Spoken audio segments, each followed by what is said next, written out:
The morning sun streamed through the tall windows of the penthouse apartment, casting long shadows across the polished marble floor. Raj Kumar, the 38-year-old CEO of Horizon Technologies, had just returned from a business trip to Singapore.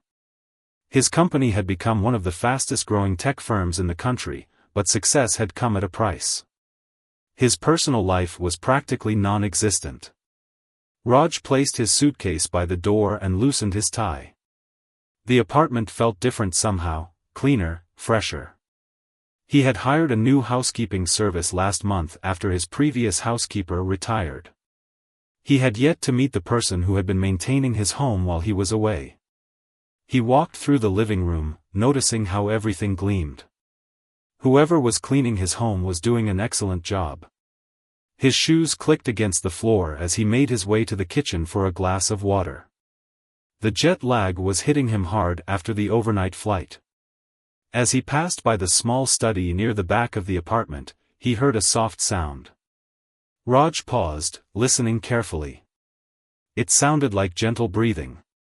Curious, he quietly pushed the door open. There, curled up in the armchair by the window, was a young woman fast asleep. She was dressed in a simple salwar kameez, her cleaning supplies neatly arranged on the side table. A book lay open on her lap, one from his own collection, a collection of poetry by Rabindranath Tagore. For a moment, Raj stood frozen in the doorway. He should have been upset finding his housekeeper asleep on the job. Instead, he found himself strangely moved by the scene. The woman's face was peaceful, framed by strands of dark hair that had escaped from her braid. There was something so innocent and vulnerable about her that made his heart skip a beat. He was about to back away quietly when she stirred. Her eyes fluttered open, large, expressive eyes that widened in shock when they landed on him. "Sir!" She jumped to her feet, the book tumbling to the floor. "I'm so sorry. I finished cleaning and was waiting for the floors to dry and, I'm so sorry." Raj found himself smiling. "It's all right. You are Priya," she said quickly, bending to pick up the book with trembling hands. "Priya Sharma. The agency sent me. I've been cleaning your apartment for the past 3 weeks." "You've done an excellent job," Raj said, surprised by the gentleness in his own voice. "And you have good taste in literature." Priya looked down at the book in her hands, her cheeks flushing. "I hope you don't mind. I've never seen so many books in one place. I love reading, but—" "Please, feel free to read anything you like," Raj said. "Books are meant to be read, not just displayed." Her eyes lit up, and Raj felt something stir inside him. When was the last time he had seen such genuine joy on someone's face? "Thank you, sir, but I should go now. I'm so sorry about falling asleep." She hurriedly gathered her cleaning supplies. "Do you have to rush off?" "I was about to make some tea." The words surprised him as much as they seemed to surprise her. Priya hesitated. "I don't want to impose." "It's not an imposition. Consider it a thank you for taking such good care of my home." She followed him to the kitchen, still clearly nervous. As Raj prepared the tea, he found himself stealing glances at her. In the bright kitchen light, he noticed details he had missed before: the calluses on her hands, the simple silver earrings she wore, the careful way she sat at the edge of the chair as if afraid to take up too much space. "So, you enjoy poetry?" he asked, placing a cup of tea in front of her. "Yes, sir. I studied literature for 2 years at college before." She trailed off, taking a small sip of tea. "Before?" "Family circumstances. My father got sick, and we couldn't afford the fees anymore." She said it matter-of-factly, without self-pity. Raj nodded, understanding more than she knew. He hadn't always been wealthy. His own rise from a small village to the top of the business world had been filled with struggles and sacrifices. They talked for nearly an hour. Priya gradually relaxed, sharing stories about her family, her ailing father, her younger brother who was still in school, her dreams of someday finishing her education. Raj found himself sharing things too, his exhaustion with the corporate rat race, how empty his achievements sometimes felt, his own love for books that he rarely had time to indulge anymore. When Priya finally left, the apartment felt strangely empty. Raj walked to the window and watched as she emerged from the building below, her simple figure moving quickly down the street. He realized he hadn't felt so at ease with someone in years. Over the next few days, Raj found himself thinking about Priya often. He adjusted his schedule to be home when she came to clean. Their conversations continued, growing deeper and more meaningful each time. He learned about her struggles, her resilience, her unwavering commitment to her family. She learned about his loneliness, his disillusionment with success, his search for something more meaningful. What began as casual chats over tea was slowly turning into something neither of them had expected. For the first time in years, Raj felt his carefully constructed walls beginning to crumble. The successful CEO who had everything was falling for the simple maid who had nothing, except the qualities he had been searching for all along: authenticity, kindness, and a beautiful soul. 2 months passed. What began as casual conversations had gradually evolved into something deeper. Raj found himself looking forward to Priya's visits more than any business meeting or social engagement. There was something refreshing about her honesty, her lack of pretense. In his world of corporate masks and strategic friendships, Priya stood out like a beacon of authenticity. One evening, Raj invited Priya to stay for dinner after she finished cleaning. He had ordered from his favorite restaurant, nothing too fancy but certainly a step up from what she might normally eat. "I can't keep accepting your kindness," Priya said as she reluctantly sat at his dining table. "People might talk." "Let them," Raj replied with a casual shrug, though he understood her concern. The gap between their worlds was vast, not just in wealth but in expectations and social standing. As they ate, Raj noticed Priya's eyes repeatedly drifting to the family photo on his shelf, the only personal touch in his otherwise impersonal apartment. "My parents," he explained. "They still live in our village. I visit them twice a year." Priya nodded. "They must be very proud of you." "They're proud, but they don't really understand what I do," Raj admitted. "My father was a school teacher. He wanted me to follow in his footsteps. Sometimes I wonder if I should have." "Why?" Priya asked, genuinely curious. "He changed lives directly. He saw the impact of his work every day. Sometimes I feel like all I do is make rich people richer, including myself." Raj surprised himself with his honesty. He'd never voiced these doubts to anyone before. "But your company employs hundreds of people, doesn't it?" "That's hundreds of families with food on their tables," Priya pointed out. "My cousin works in a tech company. Not yours, but similar. That job allowed his parents to finally repair their roof after 10 years of leaks." Raj looked at her with newfound appreciation. She had a way of cutting through his self-doubt with simple wisdom. After dinner, they moved to the balcony. The city lights sparkled below them like fallen stars. In that moment, with the cool evening breeze and Priya's presence beside him, Raj felt a peace he hadn't experienced in years. "I should head home," Priya said eventually. "My father will be waiting for his medicine." "Let me drive you," Raj offered.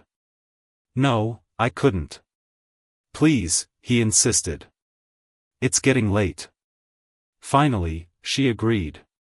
As they drove through the city, the neighborhoods gradually changed, from towering high-rises to modest apartment buildings, and finally to the crowded lanes of Priya's neighborhood. The contrast between his world and hers couldn't have been more stark. Priya's home was a small 2-room apartment in an old building. As they pulled up, an elderly man appeared at the doorway, leaning heavily on a walking stick. "That's my father," Priya said, her voice filled with affection. "He waits up for me every night, no matter how many times I tell him not to." Raj watched as she hurried to her father, taking his arm to help him back inside. The love between them was palpable, even from a distance. It struck Raj that despite all his wealth, he had nobody who would wait up for him like that. The next day, Raj sat through meeting after meeting, his mind constantly drifting to Priya. When his executive assistant placed another contract in front of him for signature, he paused. "Viren, do we have any scholarship programs for our employees' families?" he asked. Viren looked surprised. "No, sir. We have the usual benefits package, but nothing specific for education." "I want to start one," Raj said decisively. "For employees below a certain income threshold. Full educational support for their children or for themselves if they want to continue their studies." "That's quite generous, sir," Viren said, making notes. "Any particular reason for this initiative?" Raj thought of Priya's unfinished education, her dreams put on hold. "Just something I've been thinking about. Education changed my life. It should be accessible to everyone." That evening, instead of going home, Raj drove to Priya's neighborhood again. He parked his car and walked the narrow lanes until he found a small medical shop. There, he learned that Priya's father needed expensive medication that the family struggled to afford. Without revealing his identity, Raj arranged with the shopkeeper to cover the cost of the medication for the next 6 months. It wasn't charity in his mind, it was simply the right thing to do. What Raj didn't realize was that his actions had been noticed. As he left the shop, a neighbor recognized him as the rich man who had dropped Priya off the night before. By morning, gossip had spread throughout the neighborhood. Priya arrived at Raj's apartment the next day with fire in her eyes. It was the first time he had seen her angry. "Did you pay for my father's medicine?" she demanded as soon as he opened the door. Raj was taken aback. "I wanted to help." "I don't need your charity," she said, her voice trembling. "Do you have any idea what people are saying? That I'm—" She couldn't finish the sentence. Raj suddenly understood. In trying to help, he had compromised her reputation. The neighborhood gossips had drawn their own conclusions about why a wealthy man would help a poor family. "I'm sorry," Raj said, genuinely distressed. "I never meant to cause problems for you. I just wanted to help." Priya took a deep breath, trying to calm herself. "I know your intentions were good, but you don't understand what it's like for someone in my position. People are quick to assume the worst." She sat down, suddenly looking tired. "My whole life, I've worked hard to maintain my dignity despite our circumstances. Now the neighbors are whispering that I've become some rich man's entertainment." Raj felt terrible. In his privileged world, he hadn't considered the social implications his actions might have for her. "What can I do to fix this?" "Nothing," Priya said firmly. "I'll handle it myself. I always have." She stood up, smoothing her salwar. "I should get to work now." The easy comfort they had shared was gone, replaced by an awkward tension. Raj watched helplessly as Priya cleaned his apartment with mechanical efficiency, no longer pausing to look at his books or chat over tea. When she finished, she handed him an envelope. "I've arranged for another cleaner to take over starting next week. Kavita is excellent, very professional." "Priya, please don't do this," Raj said, not taking the envelope. "It's for the best," she insisted.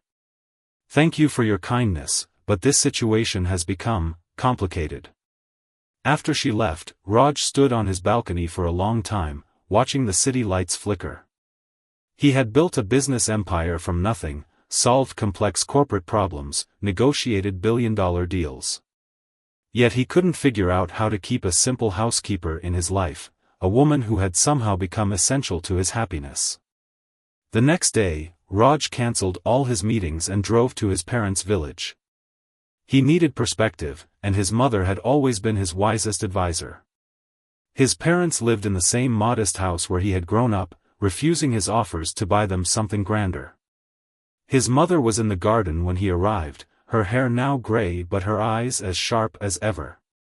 "Something is troubling you," she said after they had shared tea. It wasn't a question. Raj told her everything, about Priya, their friendship, his mistake, and the wall that had now risen between them. His mother listened without interruption, her weathered hands folded in her lap. When he finished, she smiled gently. "You've always tried to solve problems with money, Beta," she said. "It worked in business, but the heart operates differently." "What should I do?" Raj asked, feeling like a boy again. "First, understand that her pride is as valuable to her as your success is to you. Second, if you truly care for this girl, you must be willing to enter her world, not just invite her into yours." Raj thought about this on the long drive back to the city. By the time he reached his apartment, he had a plan. The next morning, he went to Priya's neighborhood, dressed in his simplest clothes. He found her father sitting outside their building, soaking in the morning sun. "Namaste, uncle," Raj said respectfully, touching the older man's feet in the traditional gesture. Priya's father looked surprised but pleased by the show of respect. "Namaste, Beta. You must be Raj. Priya mentioned you. May I speak with you for a few minutes?" Raj asked. They talked for nearly an hour. Raj learned that before his illness, Priya's father had been a skilled carpenter, renowned for his craftsmanship. Now, unable to work, he spent his days carving small wooden figurines, a hobby that brought him joy but little income. When Priya returned from her morning shift at another house, she was shocked to find Raj sitting with her father, examining one of his carvings with genuine admiration. "What are you doing here?" she asked, her voice a mix of confusion and irritation. Before Raj could answer, her father spoke up. "This young man has made an interesting proposal. He wants to display my carvings in his company's reception area and sell them to his employees and clients." "It's not charity," Raj added quickly, seeing Priya's expression. "Your father's work is exceptional. Any gallery would be proud to showcase it. I'm just offering a venue." Priya looked between them, uncertain. "And you've discussed this with my father without consulting me?" "I needed his permission first," Raj explained. "But I hope for your blessing too." Later, as Raj prepared to leave, Priya walked him to his car. "Why are you doing this?" she asked quietly. "Because I was wrong before," Raj admitted. "I tried to help in a way that only highlighted the differences between us.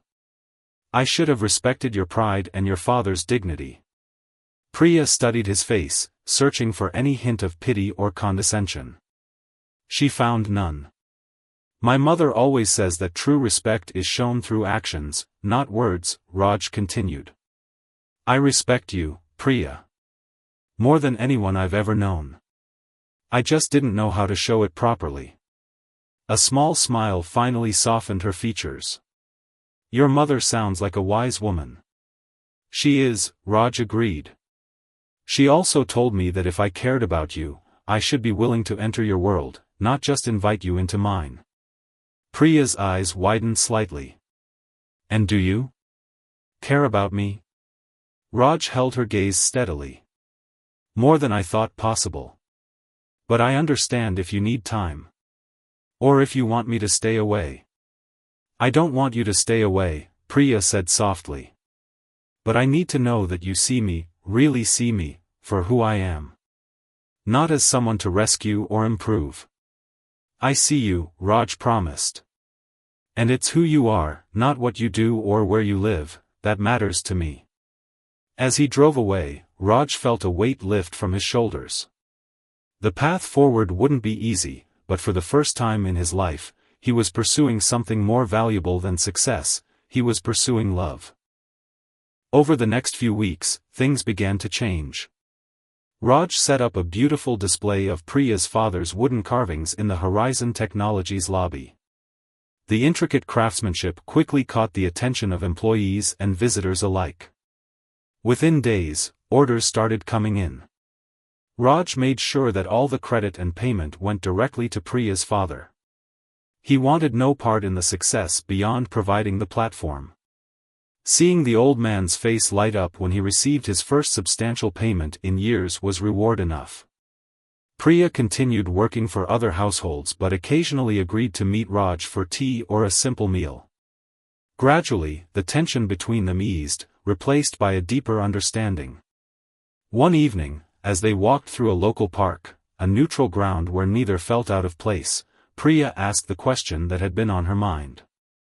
"Don't you ever worry about what your business associates would think if they knew you were spending time with someone like me?" Raj considered this carefully. "A few years ago, I might have. But success has taught me something important: most people's opinions don't matter. The ones who would judge me for who I care about aren't people I want in my life anyway." "And your family?" Priya pressed. "Your mother seemed supportive, but what about others?" "My parents raised me to value character over status," Raj said. "As for distant relatives who might gossip, let them. I've never lived my life for their approval." Priya nodded, but Raj could tell she wasn't entirely convinced. The social barriers between them were real, not just in her mind but in the world they lived in. At the office, Raj's behavior had not gone unnoticed. His executive team was puzzled by his sudden interest in employee welfare programs and his regular disappearances in the afternoon. Viren, his loyal assistant for 5 years, finally gathered the courage to broach the subject. "Sir, the board members are asking questions," Viren said during a private moment. "They've noticed you seem distracted lately." Raj looked up from his computer. "Am I falling behind on my responsibilities?" "No, sir, not at all. In fact, some of your recent initiatives have been brilliant. It's just different." "Different how?"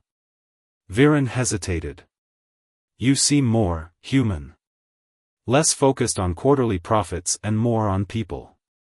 Some board members find it concerning. Others find it refreshing."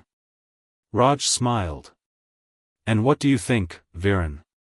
"I think whatever, or whoever, is causing this change is good for you," Viren said carefully. "I haven't seen you this alive in years." That evening, Raj invited Priya to his apartment again. Not as a housekeeper but as a guest. He had spent hours cooking himself, something he hadn't done since college. The results were far from perfect, but the effort was evident. "You cooked all this?" Priya asked, clearly impressed despite the slightly burnt edges of the roti. "Tried to," Raj admitted with a laugh.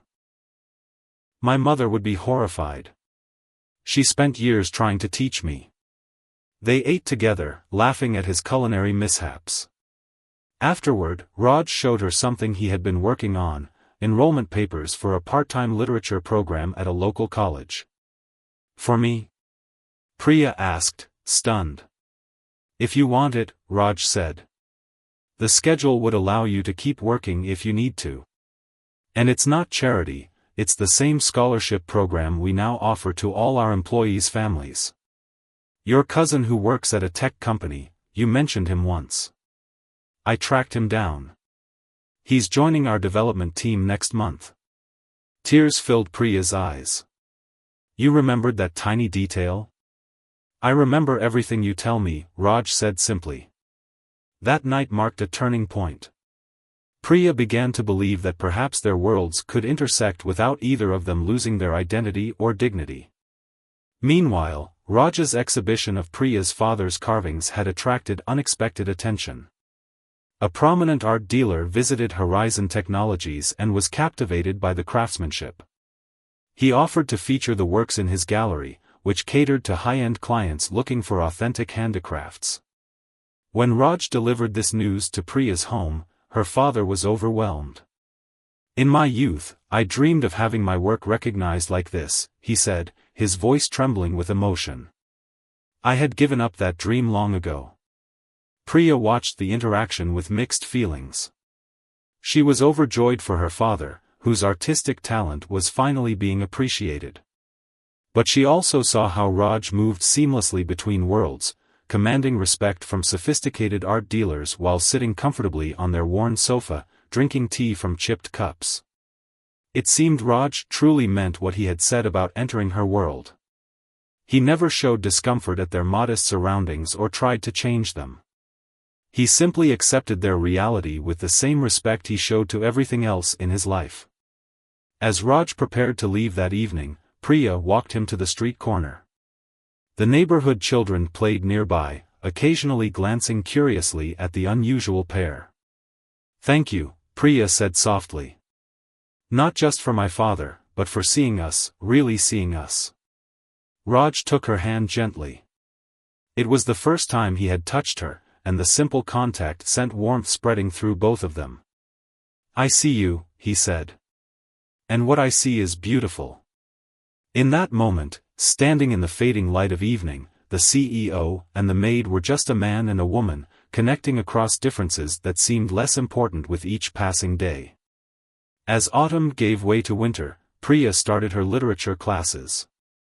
Balancing work and studies wasn't easy, but the joy of learning again made it worthwhile. She still cleaned houses in the morning but had reduced her workload to make time for education. The income from her father's carvings helped ease their financial burden. Raj, meanwhile, faced growing scrutiny at work. His executive board had called a special meeting to discuss the company's shifting priorities. Though Horizon Technologies was still highly profitable, some board members were concerned about Raj's new focus on employee welfare and community initiatives. "The shareholders are questioning these expenses," said Deepak Malhotra, the most vocal critic on the board. "Scholarship programs, health benefits for families, art displays in the lobby, what do these have to do with our core business?" Raj stood his ground. "Our employees are our core business. Happy, secure workers are more productive and loyal. As for the art display, it's attracted positive media attention and improved our public image. I'd call that good business." The meeting ended in a stalemate, but Raj knew the pressure would continue. For the first time in his career, he found himself questioning whether his position as CEO still aligned with his evolving values. That evening, he met Priya at a small cafe halfway between their homes. She arrived breathless, her eyes bright with excitement.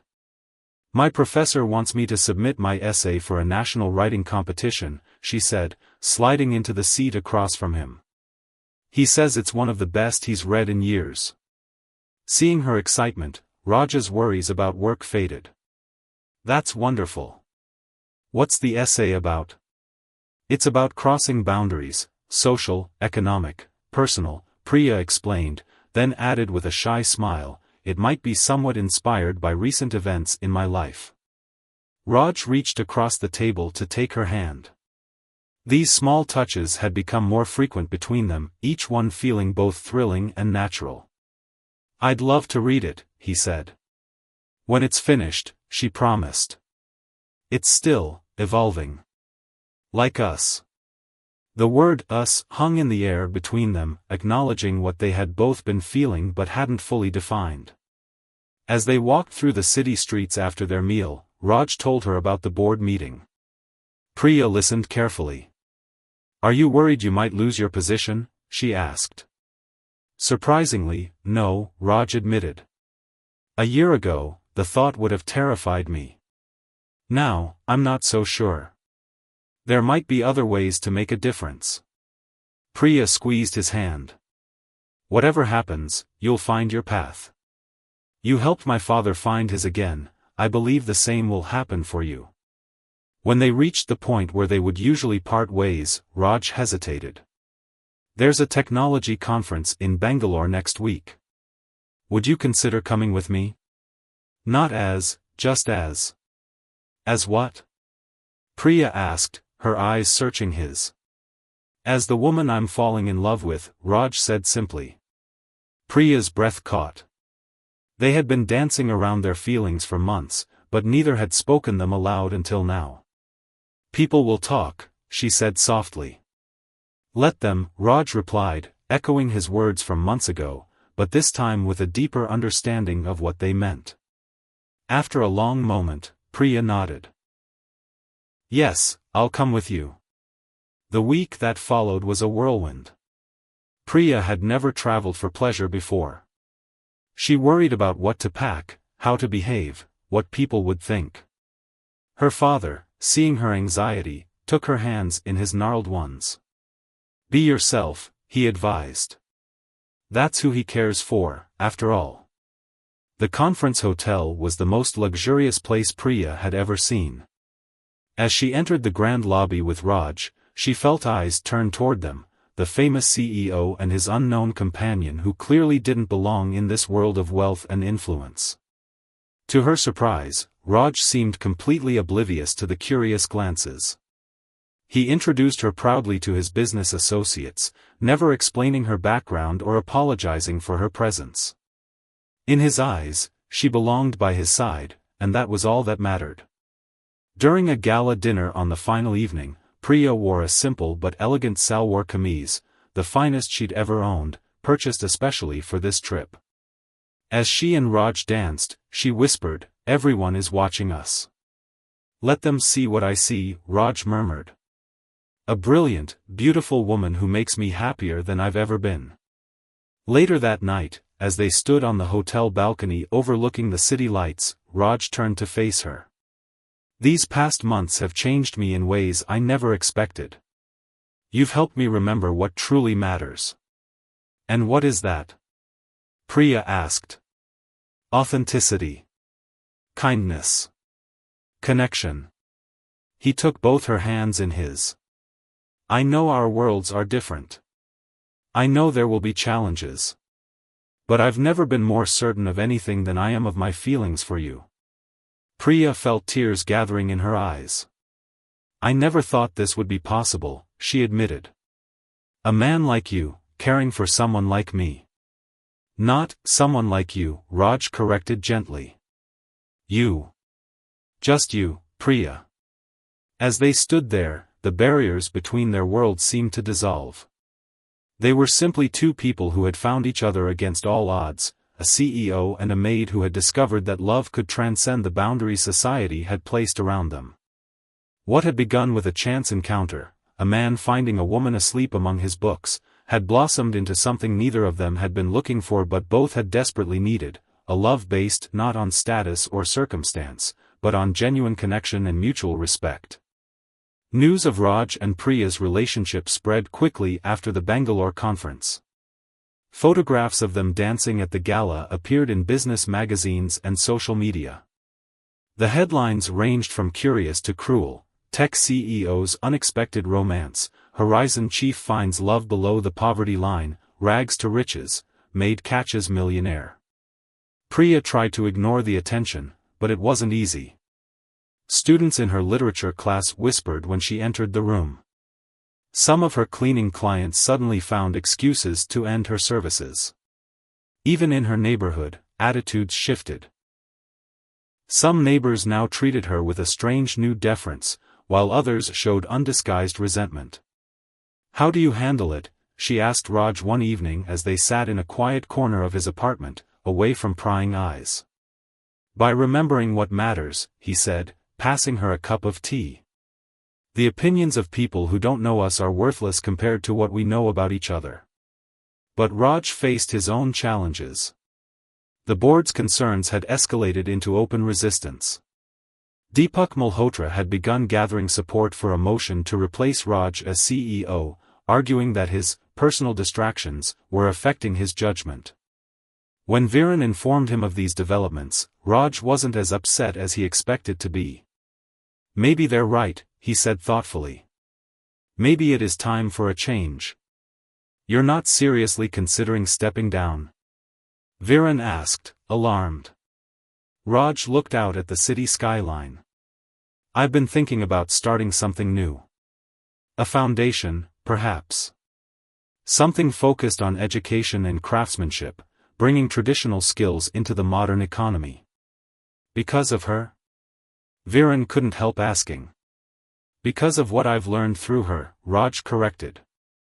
"About what truly brings fulfillment.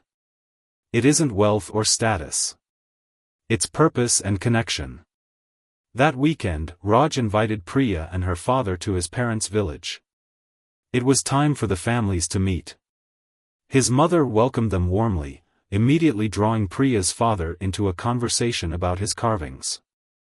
They discovered a shared interest in traditional arts. She was skilled at embroidery, creating intricate designs that told stories of rural life.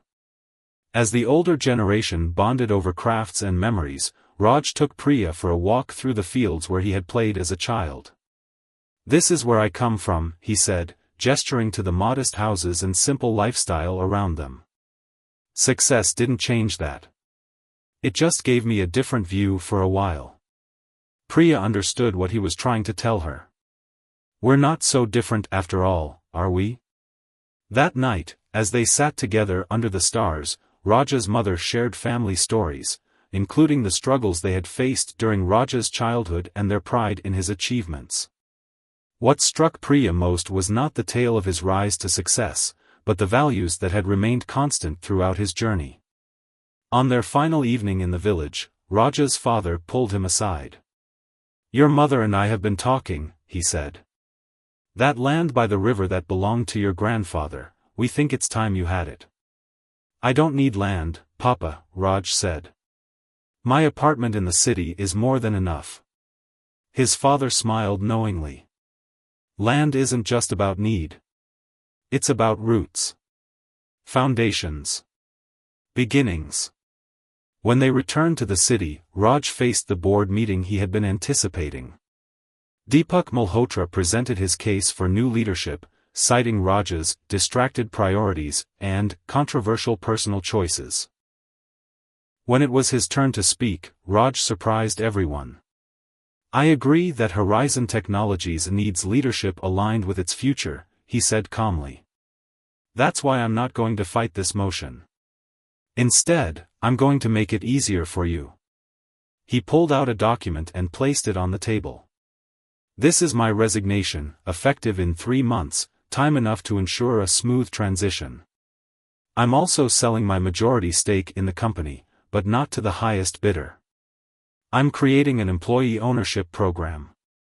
Every person who works for Horizon will have the opportunity to become a partial owner." The boardroom erupted in shocked exclamations. Only Viren sat quietly, a small smile on his face. He had known something like this was coming. That evening, Raj drove to Priya's neighborhood. They sat on the steps of her building, watching children play in the street as the day faded into twilight. "Are you sure about this?" Priya asked after he told her what he had done. "You built that company from nothing. And it will continue without me," Raj said confidently. "But I'm ready for something new. Something we could build together, perhaps."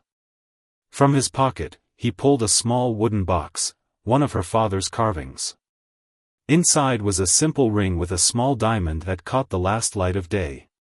"I'm not asking you to leave your world or join mine," Raj said softly. "I'm asking if we can create our own world together, one that takes the best of both." Priya looked at the ring, then at the man beside her, a man who had crossed boundaries of class and convention to find her, who had seen her dignity when others saw only her circumstances, who had loved her for exactly who she was. Around them, neighbors pretended not to watch the scene unfolding on their ordinary street, a moment that was both extraordinary and somehow perfectly natural. "Yes," Priya said simply. "Our own world." As Raj slipped the ring onto her finger, they both knew that their journey wouldn't be easy. Society wouldn't suddenly embrace their union without judgment or comment. But they had already proven that barriers could be overcome, one small step at a time. What had begun with a CEO discovering a maid asleep among his books had become a story of transformation, not just of two hearts finding each other, but of two people discovering new possibilities for themselves and for the world they wanted to create together. 1 year later, on a clear spring morning, a small gathering of people assembled on a piece of land by the river in Raj's ancestral village. What had once been an empty field was now the foundation of something new, a 2-story building of red brick and large windows that caught the sunlight. A wooden sign hung above the entrance, Kumar Foundation for Arts and Education. It was a dream realized, not just for Raj and Priya, but for the community it would serve. "Are you nervous?" Raj's mother asked Priya as they arranged flowers for the opening ceremony. "A little," Priya admitted. She was no longer the hesitant housekeeper who had once fallen asleep in a wealthy man's study. The past year had transformed her, not into someone different, but into a more confident version of herself. She had completed her literature degree with honors. Her essay had won the national competition, bringing attention to the invisible barriers that divided society. Now, she would co-direct the foundation with Raj, focusing on providing education and opportunities to talented individuals from underprivileged backgrounds. Raj stood nearby, talking with Priya's father. The older man's health had improved significantly over the past year. His wood carvings were now displayed in galleries across the country, and he had begun teaching his craft to a new generation of artisans, many of whom would be working with the foundation. "I never imagined this life for my daughter," he said to Raj, his voice thick with emotion. "Or for myself." "She created this life," Raj corrected gently. "I just had the privilege of joining her journey." As guests began to arrive for the inauguration, Raj and Priya greeted them together. There were people from all walks of life, corporate executives in expensive suits mingling with craftspeople in traditional attire, academics chatting with farmers, students from elite universities sitting beside children from the village school. Viren was there, still working at Horizon Technologies but now as part of the leadership team under the new employee ownership structure. The company was thriving, proving that Raj's vision for a more equitable business model could succeed. Even Deepak Malhotra had come, his initial opposition softened by curiosity about what Raj had created after leaving the corporate world. "Impressive," he acknowledged, looking around at the facility. "Though I still think you could have done more by staying with Horizon." "Different paths, different impacts," Raj replied without resentment. "We need both."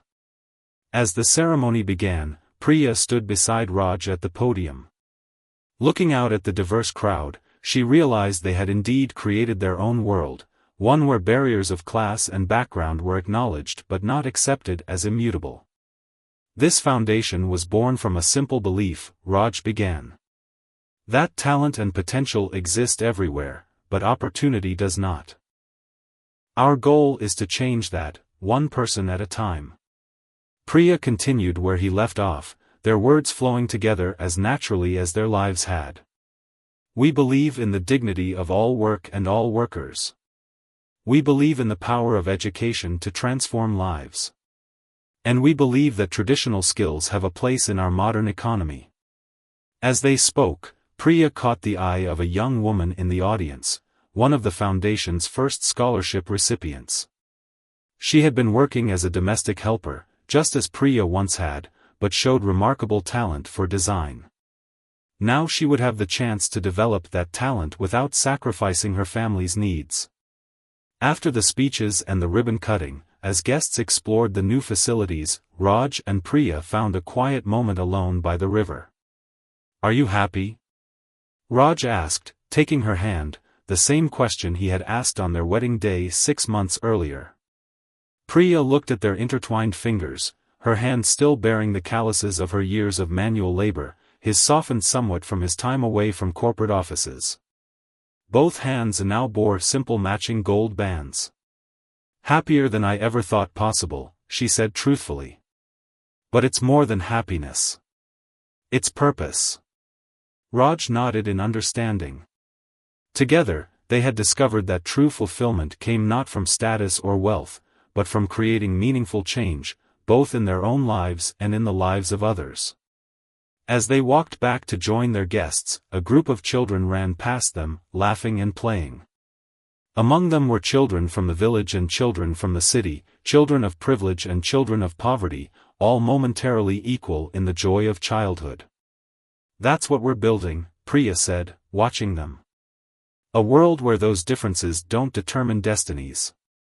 Later that evening, as the celebration continued around them, Raj and Priya stood in what would be the Foundation's library, a room filled with books that reminded them of where their story had begun. "Do you ever miss it?" Priya asked. "Your old life?" Raj considered the question carefully. "I miss certain things, the challenge of building a business, the satisfaction of solving complex problems. But I've found those same elements here, just in a different form." "And us?" Priya asked more softly. "Do you ever regret the complications our relationship brought to your life?" Raj turned to face her fully, his hands gently framing her face. "Never. Not for a single moment. Finding you asleep among my books was the best thing that ever happened to me." As the setting sun cast golden light through the windows, illuminating the space they had created together, Raj and Priya knew that their story was both unusual and universal, a reminder that love, when built on a foundation of mutual respect and shared values, could transcend any boundary society might impose.